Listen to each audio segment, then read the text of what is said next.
Relations between Thailand and the U.S. date back to 1818, but this year's joint military exercise, now in its 34th year, has been scaled back.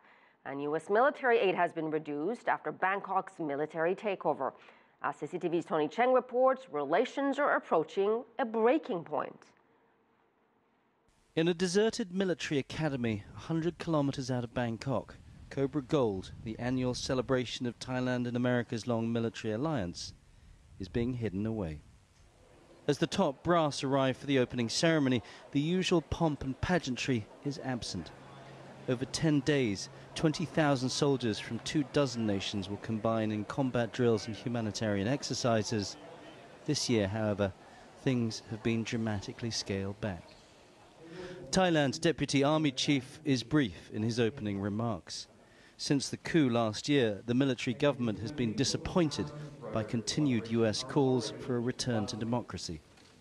And that call was repeated once more. As well as our hopes for the country's return to democracy as soon as possible, so we can restore our bilateral relationship to its fullest potential.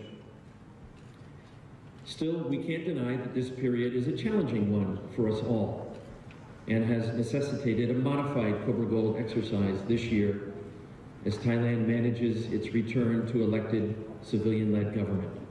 At the end of last month, the visiting Assistant US Secretary of State insisted that Washington wants a fast return to elections, which caused an uproar in Thailand.